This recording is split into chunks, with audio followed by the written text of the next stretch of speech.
نحمده ونستعينه ونستهديه ونستغفره ونعوذ بالله ومن سيئات أعمالنا من يهده الله فلا مضل له ومن يضلل فلا هادي له أشهد أن لا إله إلا الله وحده لا شريك له وأشهد أن محمدا عبده ورسوله أما بعد. Alhamdulillah, pada malam ini, sebelum tu saya mengucapkan selamat Hari Raya Aidilfitri kepada semua muslimin dan muslimat yang bersama dengan kita pada malam ini, dan semoga Allah terima segala amalan kita, dan insya-Allah moga-moga Hari Raya ini dilimpahi dengan barakah, kegembiraan dan juga rahmat insya-Allah.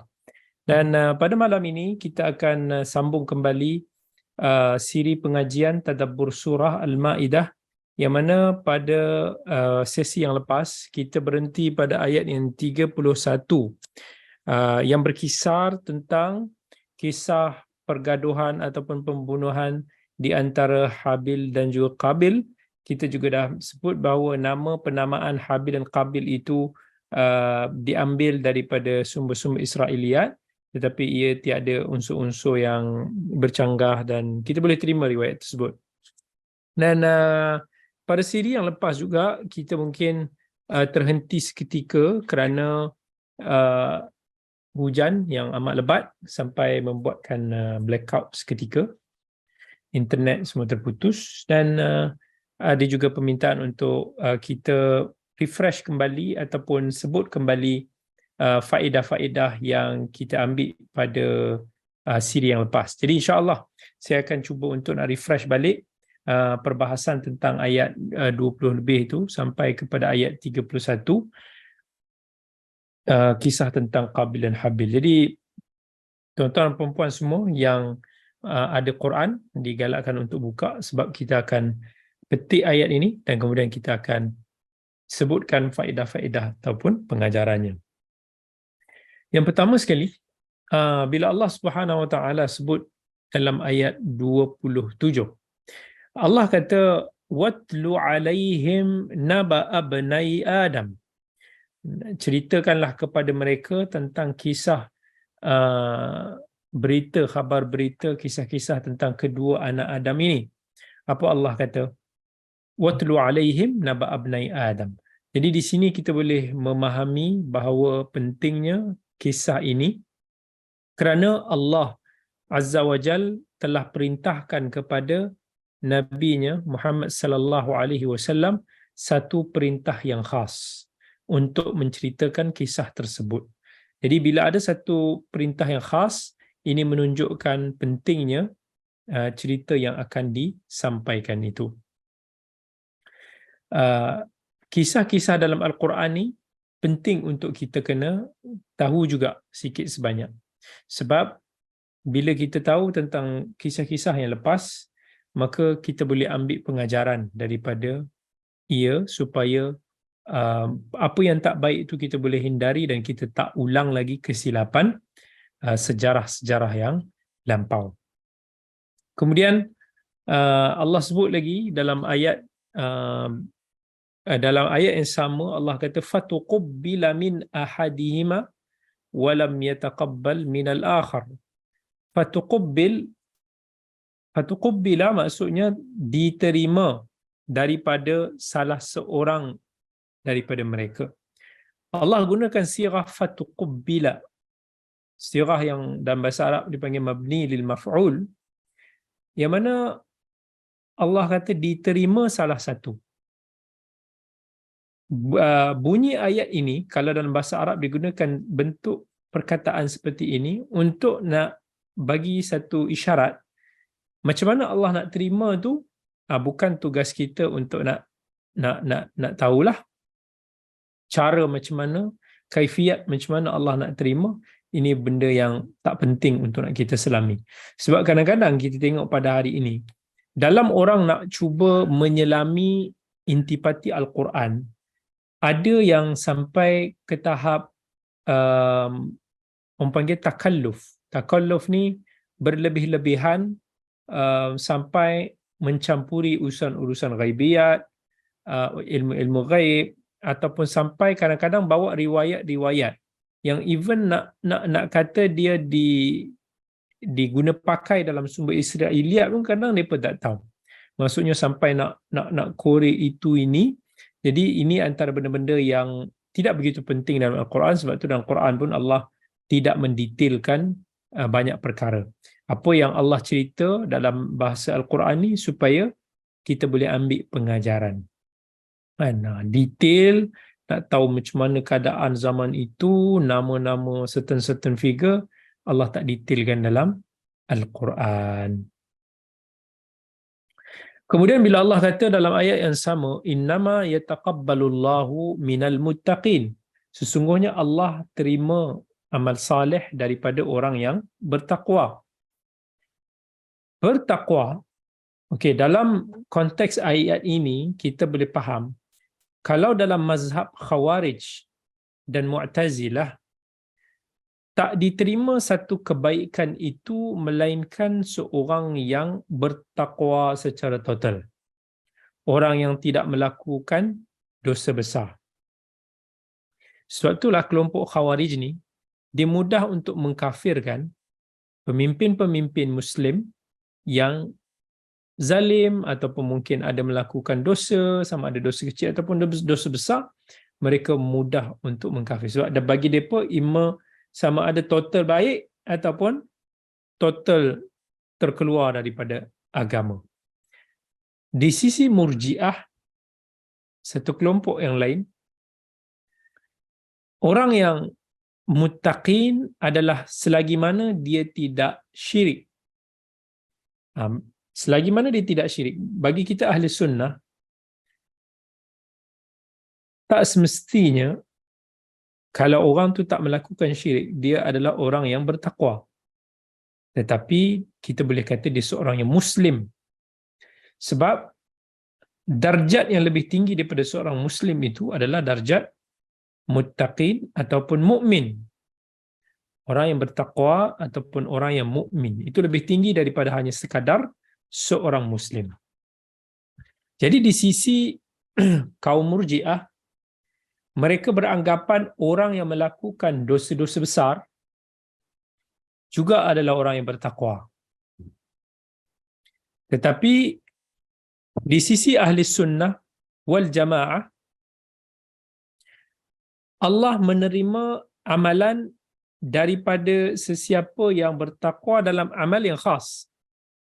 Maksudnya takwa itu dia tidak semestinya menyeluruh.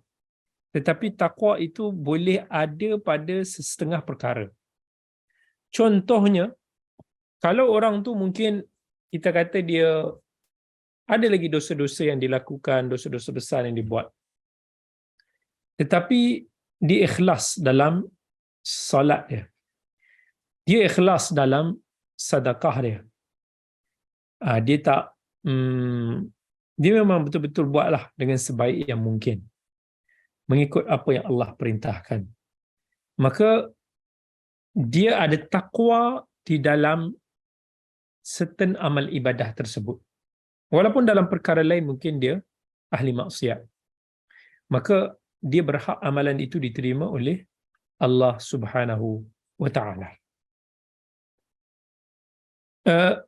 Kemudian pada ayat 29. Ayat 29 Allah SWT sebut, Inni uridu an tabu'a bi ithmi wa ithmika fatakuna min ashabin nar wa dhalika jaza'u al-zalimin. Kan? Ini kata-kata daripada Habil yang sebelum Habil itu membunuh dia. Dia kata, aku nak engkau bawa dosa aku dan dosa engkau sampai engkau jadi ahli neraka, dan itu adalah ganjaran bagi orang yang zalim. Okey, daripada ayat ini kita boleh faham bahawa Nabi Adam alaihi assalam telah menyampaikan perintah Allah. Nabi Adam telah menjelaskan tentang konsep dosa dan pahala. Nabi Adam telah menjelaskan tentang balasan-balasan bagi orang yang ingkar. Maksudnya Nabi Adam telah menjelaskan tentang syariat-syariat yang Allah telah perintahkan. Walaupun ketika itu mungkin manusia hanyalah mereka je, keluarga itu. Tetapi bila Habil, anak kepada Nabi Adam ni sudah tahu tentang dosa, sudah tahu tentang neraka, sudah tahu tentang ganjaran orang-orang yang dizalimi, maka itu membuktikan bahawa syariat itu telah disebarkan. Ini antara hujah bagi orang yang beranggapan bahawa Nabi Adam itu juga adalah seorang rasul. Sebab ada khilaf di kalangan para ulama, siapakah rasul yang terawal? Sebagian ulama mengatakan bahawa rasul yang terawal adalah Nabi Nuh. Itu panjanglah kalau kita nak cerita tu. Dan Nabi Adam pula, dia adalah seorang nabi. Tetapi disebabkan dia tidak memiliki ummah, dia hanya memiliki anak beranak, maka dia dianggap sebagai seorang nabi sahaja sebelum mencapai. Adalah hadis-hadis yang dinukilkan, contohnya hadis siapakah dia adalah rasul yang pertama di atas muka bumi di akhirat masa manusia mencari syafaat daripada para nabi dan rasul. Orang pergi kepada Nabi Nuh. Nabi Adam dia pergi, Nabi Nuh dia pergi dan dia kata kamu adalah rasul yang terawal diturunkan.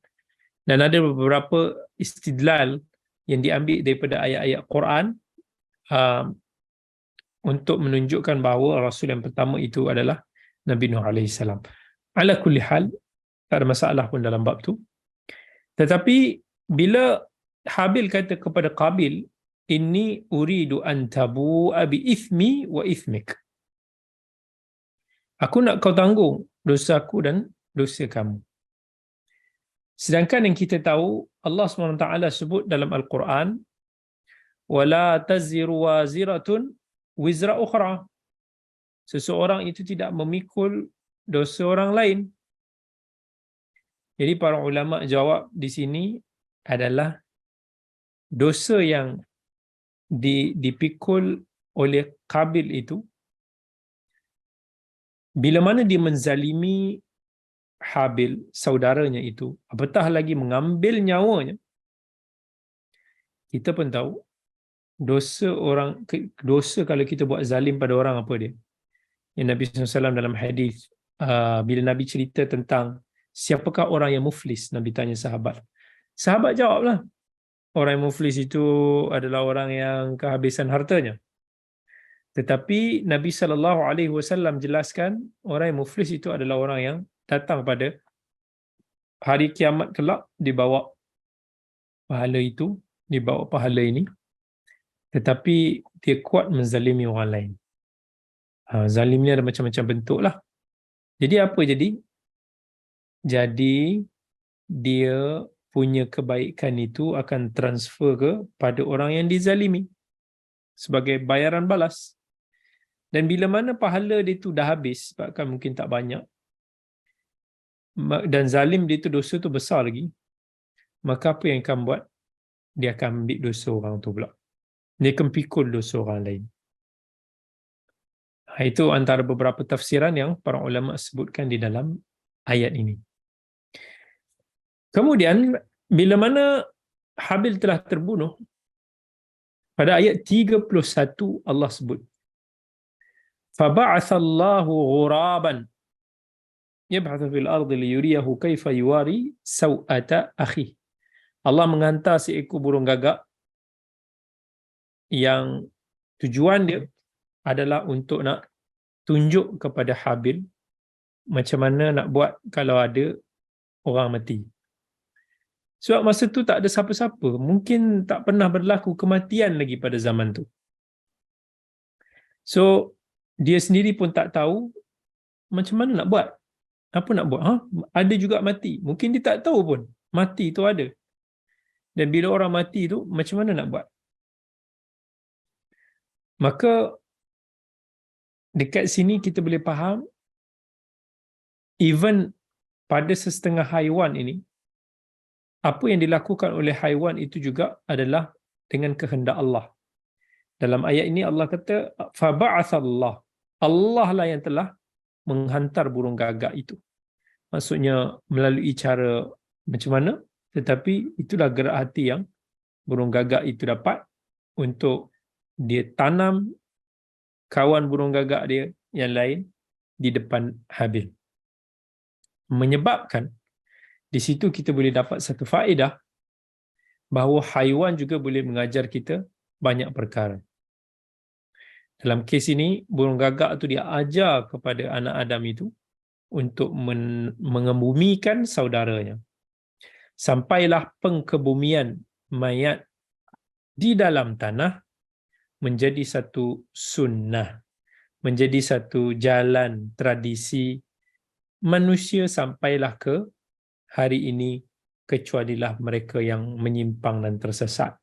So hari ini ada setengah daripada culture ataupun pengajaran daripada agama lain ataupun setengah kaum yang lain, mayat dibakar.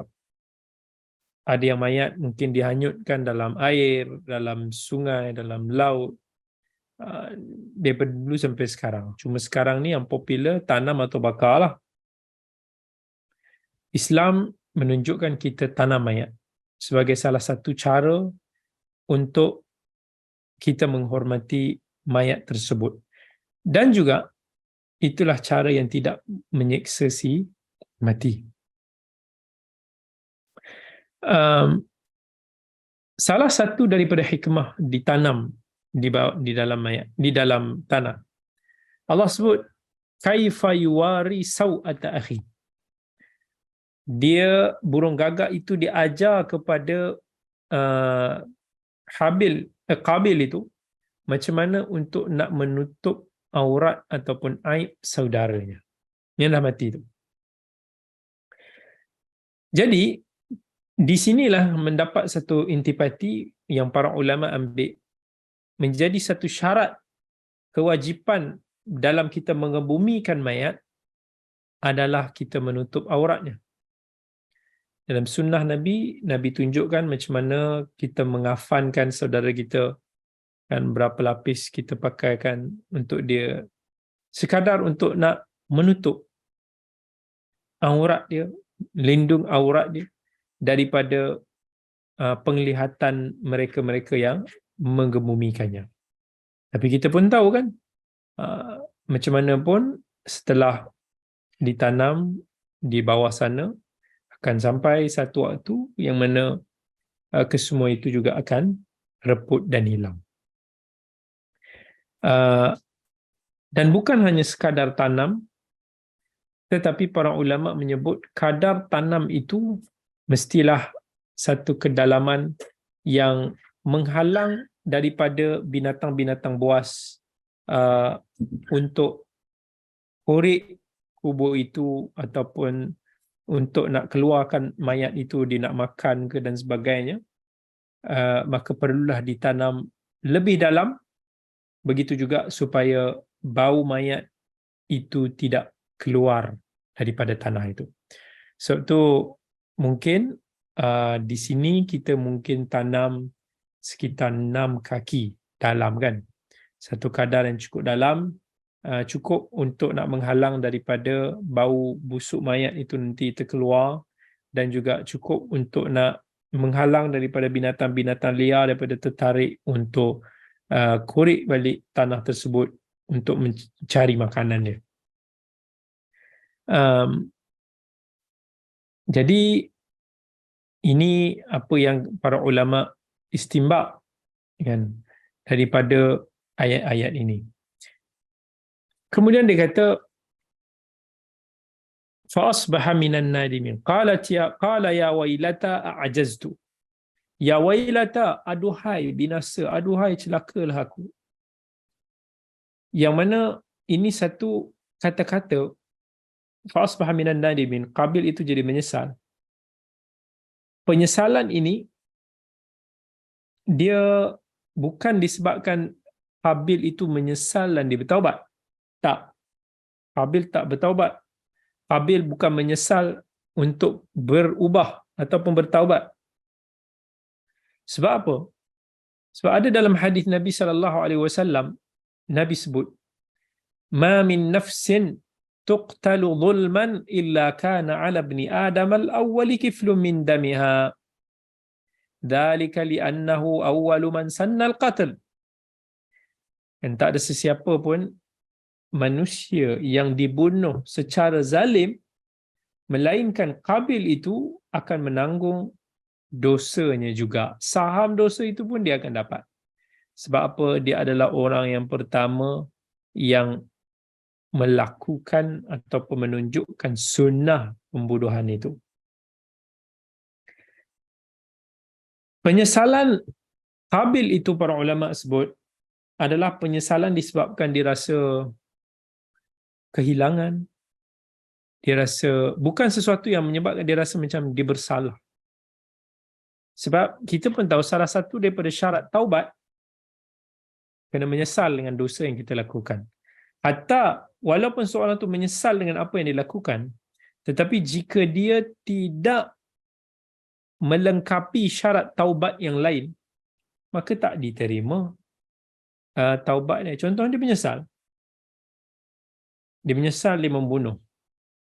Tetapi dia tak adalah rasa macam bersalah. Ataupun dia rasa dia nak berubah. Dia hanya menyesal sebab alamak, aku dah buat trouble pula dah kan. Masalah pula, nanti aku ada masalah ini, masalah itu. Menyesal yang begitu tidak mendatangkan manfaat kepada taubat. Jadi, kita masuk kepada ayat 32. Ayat 32 Allah kata apa? Min ajli dhalika katabna ala bani Israel annahu man qatala nafsan bighairi nafsin aw fasadin fil ard faka'annama qatala an-nasa jami'a wa man ahyaha faka'annama ahya an-nasa jami'a. وَلَقَدْ جَاءَتْهُمْ رُسُلُنَا بِالْبَيِّنَاتِ ثُمَّ إِنَّ كَثِيرًا مِّنْهُمْ بَعْدَ ذَلِكَ فِي الْأَرْضِ لَمُسْرِفُونَ. Allah kata, "Man qatala nafsan bighairi nafsin aw fasadin fil ard." Sesiapa yang mengambil nyawa orang lain tanpa hak ataupun melakukan kerosakan di atas muka bumi. Yang mana kerosakan ini maksudnya dalam ni adalah orang yang menyamun orang, merampak orang, membunuh orang, mengakibatkan kematian ramai. Maka Allah kata faka'annama qatalan nasa jami'ah. Seolah-olah dia telah membunuh manusia kesemuanya. Dan ini menunjukkan besarnya dosa orang yang melakukan pembunuhan. Termasuklah dalam bab orang yang melakukan kerosakan di atas muka bumi ini adalah orang yang macam saya kata, orang yang masuk merompak orang, dia buat dosa-dosa besar yang berat, dia menyamun, dia masuk rumah orang, dia rogol, dia ni. Ini termasuk orang yang melakukan fasad fil ard. Dosanya boleh ditanggung, boleh berjela-jela, dia boleh orang kata apa? Merosakkan tamadun satu masyarakat itu secara keseluruhan. Sebab itulah kita tengok jenayah ini selalunya akan membawa impak yang menyeluruh kepada masyarakat. Walaupun orang tu dia ambil dadah berseorangan, tapi lama kelamaan dia akan mempengaruhi orang lain. Semakin ramai akan merosakkan masyarakat.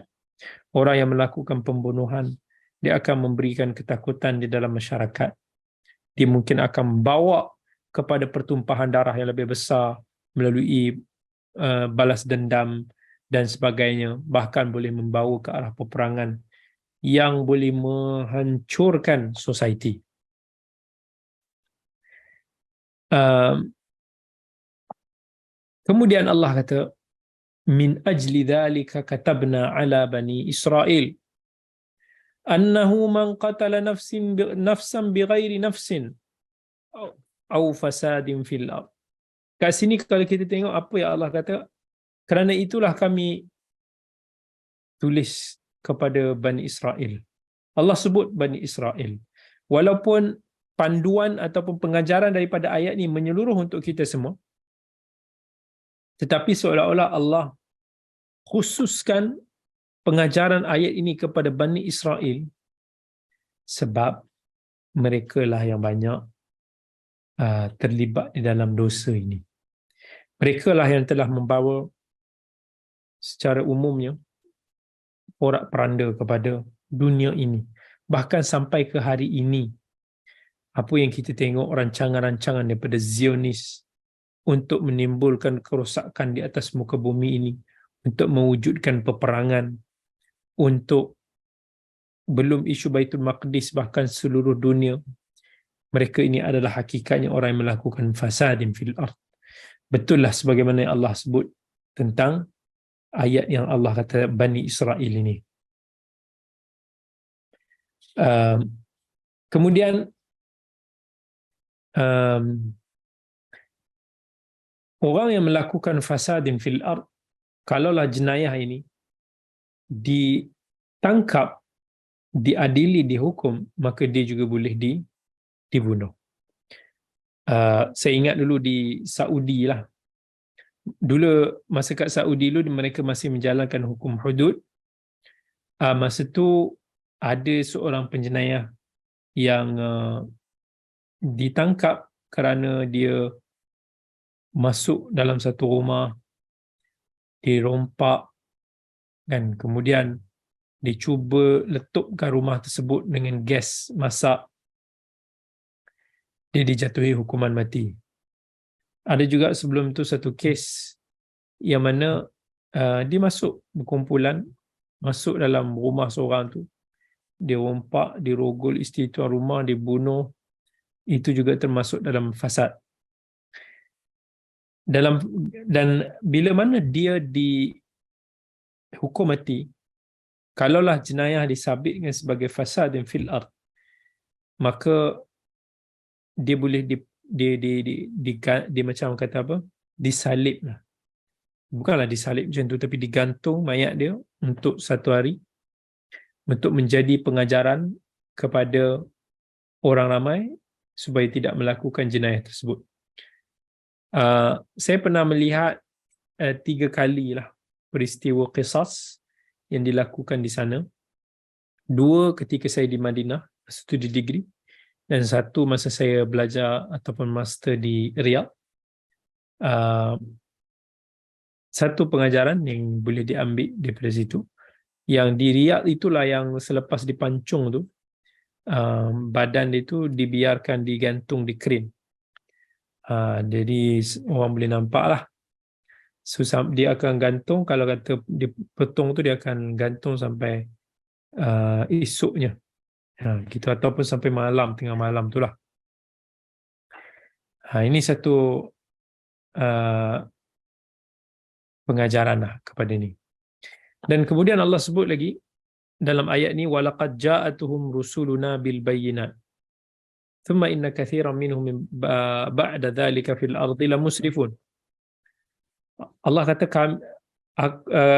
telah diutuskan rasul kami dengan hujjah, dengan penjelasan. Ini juga menunjukkan bila Allah kata rusuluna, untuk nak menguatkan sentence bahawa para rasul itu Allah yang utuskan, bukanlah tiba-tiba dia sendiri yang bawa risalah itu. Jadi bila Allah sandarkan kalimat rasul itu kepada kami, maksudnya kepada Allah, seperti mana mulianya Allah itu, akan ada juga menunjukkan elemen kemuliaan pada para rasul yang diutuskan.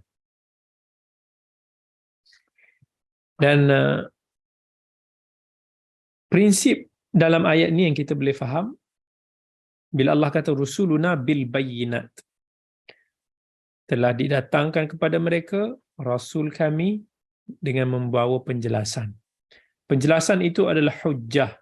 Penjelasan itu adalah keterangan supaya boleh menjadi bukti bila mana diadili ataupun dihisab di akhirat kelak, mereka yang telah sampai seruan risalah ini kepada mereka, mereka akan bertanggungjawab. Kalau mereka tolak, mereka akan dihukum. Tetapi sesiapa yang merupakan ahli fitrah ini adalah mereka yang tidak sampai seruan. Ada setengah zaman umpamanya yang mereka tak tahu tentang agama yang betul. Mungkin daripada zaman Nabi Isa sampai ke zaman Nabi Muhammad, lama. Di setengah tempat mereka tak tahu apa khabar. Termasuk mungkin adalah few di zaman sekarang pun yang mungkin hidup di dalam hutan, mungkin hidup di pedalaman yang tak tahu, tak sampai seruan dakwah tu kepada mereka. Dalam Quran Allah bagi tahu Allah tidak akan mengazab satu kaum ataupun seseorang itu melainkan setelah sampai utusan ataupun seruan itu kepada mereka. Antaranya Allah kata rusulan mubasysyirin wa mundhirin li'alla yakuna linnasi 'ala Allahi hujjatun ba'da ar-rusul. Tujuan para rasul itu didatangkan supaya dia cerita kepada orang, supaya menjadi hujjah. Dan takkanlah dia tak tahu apa-apa, tiba-tiba dia diazab ataupun dia masuk dalam neraka, itu menafikan keadilan Allah Subhanahu wa ta'ala.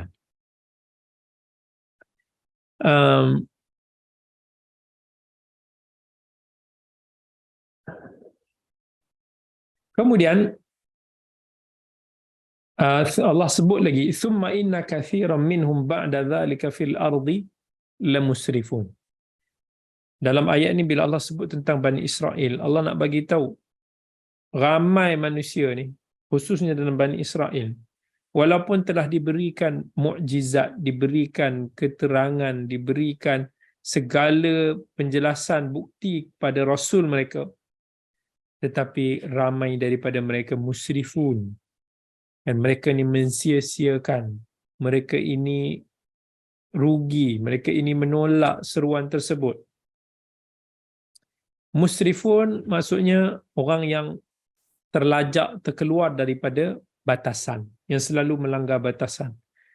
Maksudnya orang yang tak ambil iktibar lah dengan segala apa keterangan yang dibawa oleh rasul mereka. Dan itu juga yang mana kita kena faham, dalam seruan dakwah kita, jangan kita assume semua akan terima.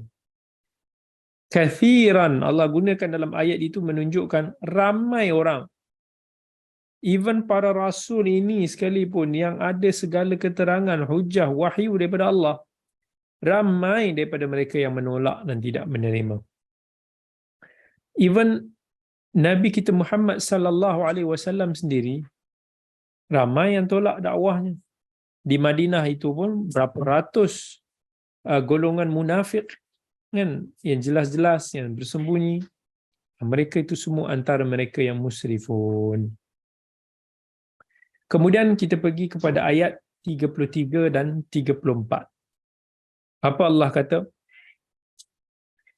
Innama jazaa'ul ladina yuharibuna Allah wa rasulahu wa yas'una fil ardi fasada. Ayat ini biasanya akan dibacakan sebelum daripada hukuman qisas dilaksanakan di Saudi dulu. So setiap kali saya menghadiri hukuman qisas itu, nak melihat pancung, selepas disabitkan kesalahan dan negotiate dengan waris, tak dapat kemaafan sebelum diberikan arahan pancung, pihak berkuasa akan membacakan ayat ini. Dia akan kata, a'udzu billahi minasyaitonir rajim. Innama jazaa'ul ladzina yuharibuna Allah wa rasulahu ويسعون في الأرض فسادا أن يقتلوا أو يصلبوا أو تقطع أيديهم وأرجلهم من خلاف أو ينفوا من الأرض ذلك لهم خزي في الدنيا ولهم في الآخرة عذاب عظيم إلا الذين تابوا من قبل أن تقدروا عليهم فاعلموا أن الله غفور رحيم. Dia akan baca tu dekat apa orang pengen yang dekat apa, saya pun tak tahu nama dia kan, pembesar suara itulah, dekat kereta polis. Maksudnya sesiapa yang menzahirkan permusuhan dia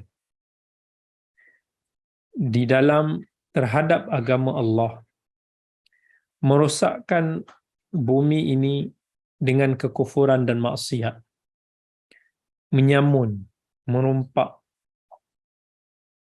merampas harta orang lain, membunuh, maka Allah bagi tahu dia punya balasan dia, mereka boleh dibunuh, balas ataupun disalib, ataupun dia potong sebelah tangan kanan dengan silang potong kaki kiri,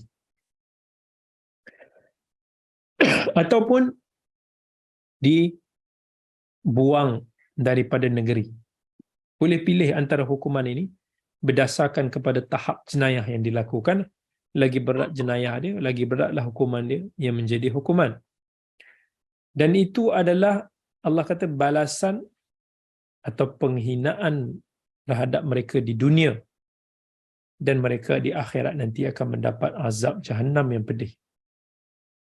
Kecuali mereka yang bertaubat, mereka yang kemudiannya ubah daripada orang yang melakukan kerosakan kepada orang yang melakukan islah. Siapa yang sempat bertaubat sebelum dicekup oleh pihak berkuasa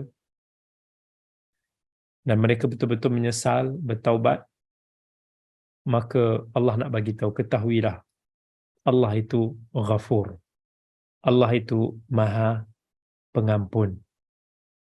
Allah tak hukum dia di dunia dan di akhirat kalau dia betul-betul ikhlas dalam bertaubat.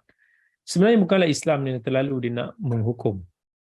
Kita pun tahu dalam hadis-hadis Nabi SAW ada kisah yang mana sahabat itu datang mengaku dia telah berzina. Nabi tak mau pun. Nabi buat tak dengar. Nabi pusing muka, Nabi pergi sana, Nabi ingat dia gila. Nabi cuba cari excuse, mungkin dia salah faham, mungkin itu. Tapi dia mendesak untuk dihukum sebab dia mengaku dia telah melakukan dosa tersebut. Bila dah tak ada cara lain, barulah dia dihukum. Bahkan ada satu kisah yang orang tu bila dia sedang dihukum, dia lari. Dia tak tahan. Tapi bila ditangkap semula, bila sampai bercerita tu pada Nabi, Nabi kata, kalaulah kamu membiarkan dia lari. Maksudnya bukanlah tujuan dia betul-betul nak menghukum. Hukum ni memang kalau dah tak ada cara lain. Kalaulah mungkin orang tu dah memang tak dapat kemaafan, dia dah buat jenayah bunuh, dia tak dapat kemaafan, tak ada cara lain. Sebab untuk keadilan kepada keluarga mangsa. Ataupun dia memang orang jahat, pembunuh bersiri. Kalau kita tahu melepaskan dia, atau dia bila dia dapat pengampunan, dia akan buat kerosakan yang berterusan. Dia memang mungkin jenis susah nak bertahu dan nak berubah, nak insaf dan sebagainya. Maka orang macam ni perlu dihukum supaya mudarat dia tidak sampai kepada orang keliling dia ataupun orang yang seterusnya. Jadi Allah kata, innama jazaa'ul ladzina yuharibuna Allah wa rasulah. Balasan bagi orang yang declare peperangan daripada Allah dan Rasul. Kan, orang yang mencabar hukum hakam syariat dengan angkuh, maksudnya ini memang orang yang bermasalah, salah besar. wa yas'auna fil ardi fasada. Asyik dia buat kerosakan ke atas muka bumi inilah. Itulah balasan yang kena kepada mereka. Jadi apa faedah yang kita boleh ambil daripada ayat ini? Yang pertama sekali, bila Allah kata balasan dia sekian-sekian dosa, so benda ni bukan kecil. Sebab nak kena hukuman mati dalam Islam, dia mesti satu dosa yang besar. Bukan mudah sebenarnya. Orang ingat dalam Islam ni suka bunuh orang, hukum orang. Tak. Nak sabit benda tu bukan senang. Proses nak dibuat benda tu bukan senang. Masa di Saudi dulu, kadang-kadang bertahun-tahun nak dilaksanakan proses hukuman mati itu, sebab sepanjang tempoh tu mereka akan cuba untuk nak merayu mendapatkan kemaafan daripada family waris. Mungkin tahun ni dia marah, dia tak nak maafkan. Mungkin tahun depan tak dapat lagi, tahun lagi, sampai kadang-kadang 7 tahun. Ada yang sampai 10 tahun. Kan? Sebelum hukuman itu dilakukan, sebab mengharapkan semoga redha. Semoga satu waktu kelak family itu dah boleh terima dan maafkan. Yang mana Allah kata wa anta'fu aqrabu littaqwa. Dengan maafkan itu adalah yang lebih hampir dengan sifat taqwa. Allah lagi suka orang untuk maafkan, walaupun dia ada hak untuk tidak maafkan. Tapi kalaulah hakim tengok dah tak ada harapan lah, maksudnya mau tak mau kena dijalankan hukuman qisas tersebut, maka tak ada cara lain melainkan diqisas. Kemudian apa lagi? Allah kata dalam ayat ni, wa yas'auna fil ardi fasada ay yuqattalu. Allah Subhanahu wa taala dia nak muka bumi dunia kita ni dibersihkan daripada perbuatan-perbuatan fasad ni. Sebab tu hukuman dia berat. Hukuman kena berat untuk jenayah yang berat supaya memberikan pengajaran, tapi mestilah dengan kaedah. Sebab itulah dalam Islam juga hukuman-hukuman itu juga somehow dideclare supaya orang tahu. Macam di negara-negara kita ni dianggap tak bertamadun kalau hukuman tu dilaksanakan publik. Jadi bila benda tu tersembunyi, orang tak tahu, lama-lama jenayah tu berterusan walaupun asalnya ada hukuman mati. Sekarang ni hukuman mati itu tengah digiat diusahakan untuk dihapuskan. Kerana bila tak ada hukuman mati ni, orang takut. Biasanya semua orang takut mati. Tapi bila tak ada hukuman mati, apa lagi? Maksudnya mencabarlah untuk nak membenteras jenayah-jenayah.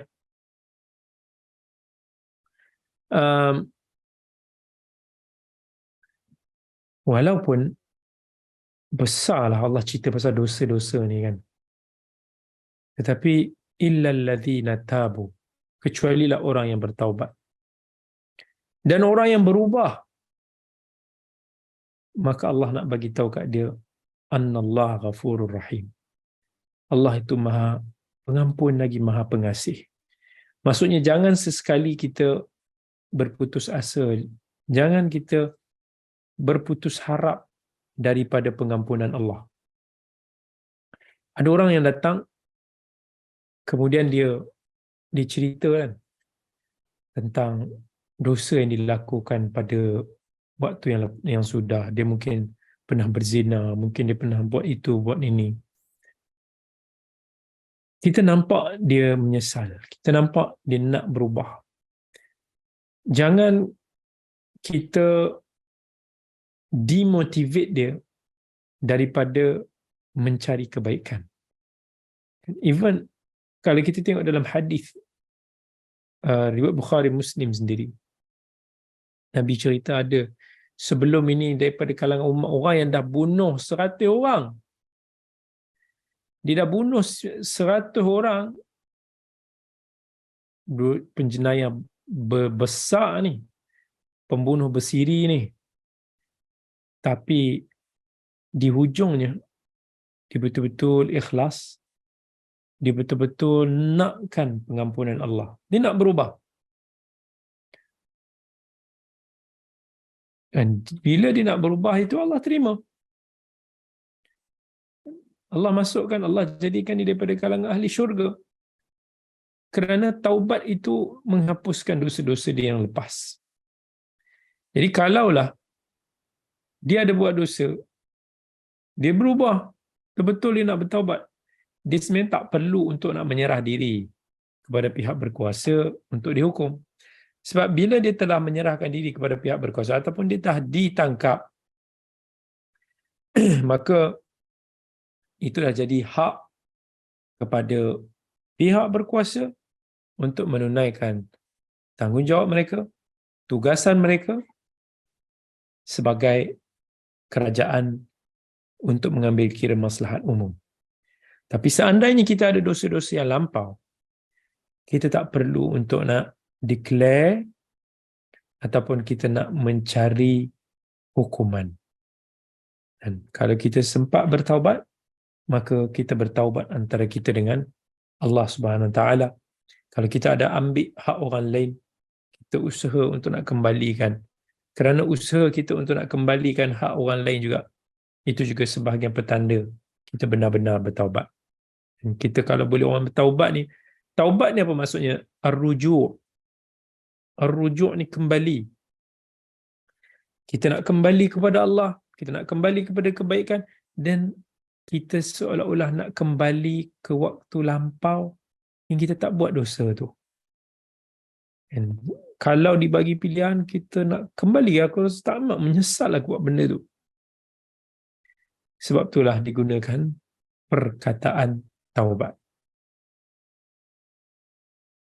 Sebab tu Allah gunakan dalam ayat ni, min qabli an taqdiru alaihim. Illal ladzina tabu min qabli an taqdiru alaihim. Apa maksud an taqdiru alaihim? Maksudnya sebelum kena tangkap lah. Jadi sebelum tertangkap, taubat itu masih lagi memberikan manfaat kepada dia. Tetapi kalaulah dia kena tangkap atau dia berserah diri dan dia nak taubat itu dengan dihukum, itu pilihan dia lah. Macam mana sahabat tadi, Mu'adz, yang mana dia memilih taubat itu melalui hukuman. Sampaikan Nabi SAW sebut, taubat itu kalaulah boleh dibahagi-bahagikan kepada orang dunia ni, maka mencukupi. Nak kata dia punya besar taubat tu di sisi Allah, sampai dia sanggup mati dihukum.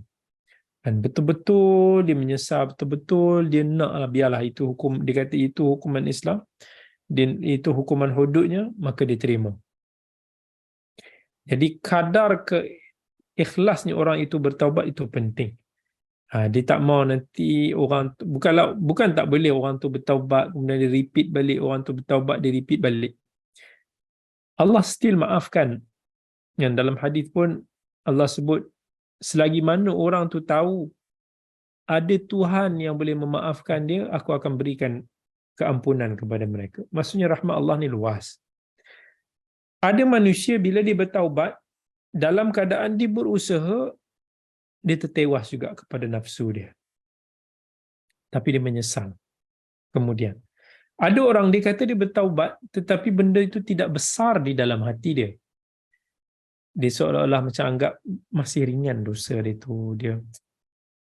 Allah tahulah kadar macam mana orang tu punya taubat. Dan kadar pengampunan Allah itu juga, rahmat Allah itu juga berdasarkan kepada taubatnya seseorang itu.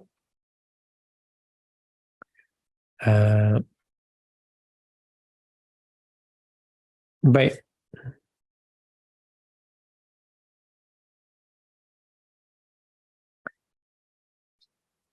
Jadi insya-Allah ayat yang ke-35 sampai ayat yang ke-37 ni kita akan cuba sambung pada minggu hadapan insya-Allah. ayat 35, 36 dan 37 insya-Allah. Jadi sekadar itu sahaja dulu kita pada malam ini, dan apa yang baik itu datang daripada Allah, apa yang tak baik itu datang daripada syaitan dan kelemahan diri saya sendiri.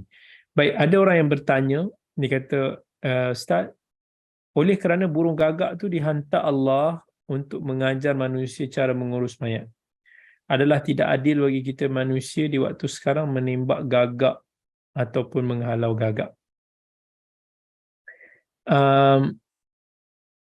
Subhanallah, ini juga satu benda yang saya teringat. Ingat tak bila orang kita kata sunnah bunuh cicak kan? Sunnah bunuh cicak. Dan bila ditanya kenapa sunnah bunuh cicak? Sebab cicak tu dibawalah hadis yang kata cicak ni antara binatang yang meniupkan api, memarakkan api yang membakar Nabi Ibrahim tu. So dia nak cuba, dalam hadis dia tak sebut kita bunuh cicak sebab tu. Tetapi dalam hadis adalah menceritakan tentang cicak yang meniup api, menyemarakkan api Nabi Ibrahim dibakar tu. Tetapi bukanlah kena bunuh cicak tu sebab itu. Sebab apa? Kalau itu jadi reason dia, maka seolah-olah kita meletakkan satu konsep dalam Islam, seorang kata-kata kita menanggung dosa nenek moyang kita. Which is tak ada itu dalam Islam. Jadi kita bunuh cicak ni bukan sebab dia tiup api tu. Tapi kita bunuh cicak disebabkan pertama, itu apa yang Nabi SAW perintahkan. Kemudian ada hikmah-hikmahnya lah. Mungkin daripada sudut penyakitnya, daripada sudut kotorannya, najisnya dan sebagainya. Isu burung gagak ni, okey. Kenapa bukan ada satu arahan dalam agama kita kena bunuh burung gagak. Tapi penguatkuasa lah mungkin majlis perbandaran kita ni sekarang ni melihat mungkin gagak ni apa yang dia buat. Kan? Kita kena tengoklah apa jenayah dia sampai kan dia boleh ditembak.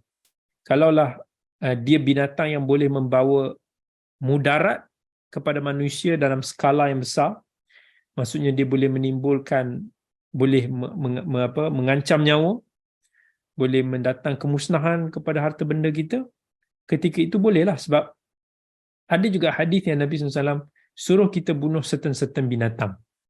Kalau jengkingnya, tikus. Jadi ini antara binatang yang Nabi suruh bunuh. Sebab apa? Ilah dia adalah sebabkan binatang ni berbahaya. Dan dia boleh mengancam nyawa, boleh membawa penyakit. Jadi binatang-binatang yang berbahaya kepada manusia itu boleh dibunuh atas dasar protection. Saya tak sure gagak ni apa sebenarnya sangat bahaya dia lah kepada kita, melainkan dia suka korek sampah. Cuma kadang-kadang gagak ni punya bagus kalau ada binatang-binatang mati kat jalan tu kan, dia akan makan lah. Dia akan licinkan bangkai dia tu, jadi bersih balik jalan tu. Alhamdulillah. Ada yang kata kat tempat dia hujan sangat lebat. Masya Allah, hujan tu dah sampai Shah Alam. Yang saya tahu, petang tadi kat rumah saya ni lebat yang amat sangat, dan guruh-guruh yang very kuat sabung menyabung. Lama tak dengar guruh macam tu. Kawan saya di Shah Alam bagi tahu petang tadi tak hujan lagi, sampai sana belum lagi. Tapi mungkin dah sampai dekat sana. Doa semoga Allah pelihara kita, protect kita. Sekarang ni kalau panas, kalau hujan pun dahsyat. Moga Allah ampunkan kita, moga Allah pelihara kita semua. Baik, sekadar itu saja dulu. InsyaAllah kita bertemu lagi pada minggu yang akan datang. Jazakumullah khairal jazak kepada semua yang bersama dengan kita pada malam ini. Aqulu qawli hadha wa astaghfirullahal azim li wa lakum. Wassalamualaikum warahmatullahi wabarakatuh. Selamat berhari raya. Teruskan, masih lagi kita punya mood raya itu sebulan orang katakan. Tapi jangan salah faham. Ada orang dia kata, Ustaz, jangan cakap macam tu. Raya ni sehari je dalam Islam. Okay, itu penggunaan istilah. Kita semua tahu raya yang ada solat hari raya itu hanya satu hari. Dan hari itulah dilarang daripada kita berpuasa. Ya betul. Tetapi dalam perayaan itu Nabi benarkan kita untuk bergembira. Dalam perayaan itu ada elemen of silaturahmi, ada elemen of ukhuwah, ada elemen itu. Jadi dan nak bersilaturahim, nak berukhuwah, dia akan melibatkan urusan seperti ziarah, dia akan melibatkan urusan seperti beberapa majlis kenduri dan sebagainya. Macam-macam. Dan dalam konteks kita sekarang ni, yang duduk jauh-jauh, yang keadaan jalannya yang sesak, kita tak mampu untuk nak melunaskan hak ziarah dan silaturahim ukhuwah ni semua dalam masa satu hari. Tak pernah. Tak susah dengan orang bekerja dan sebagainya. Kita buat pada hari Sabtu Ahad tu cuti, yang itu boleh buat. Orang dah start kerja, esok cuti, esok pun kita pergi masjid, mungkin ada lagi ziarah, kita ada lagi visit, kita ada lagi ni. Nak meneruskan intipati daripada semangat hari raya itu. Cuma orang kita panggil lah raya minggu ketiga, raya minggu keempat. Nah, orang Arab mungkin dipanggil Syawal yang keberapa, Syawal. Tapi mereka masih mood itu masih ada lagi. Itulah satu unik yang kita ni jangan kita bergaduh pasal istilah. Ada orang ni itu pun nak bising-bising kan. Itu tak sepatutnya berlaku. Bahkan Nabi SAW pernah sebut ini da'u fa inna ayyam, itu adalah hari-hari. Dan even ada di kalangan para tabi'in sendiri yang mereka tak galakkan untuk kita berpuasa pada hari-hari yang ada keraian makanan. So kita tahu kalau weekend ni hari yang kita ada orang nak datang bertamu, ada yang kita pun pergi berziarahi orang, itu janganlah pergi berpuasa pula pada hari itu. Kita pergi untuk nak makan, orang happy tengok kita makan, dan kita kalau kita jadi tuan rumah, kita pun join sama-sama. Itu lebih menepati sunnah insya-Allah. Jadi sekadar itu saja dulu. Assalamualaikum warahmatullahi wabarakatuh. Jumpa lagi.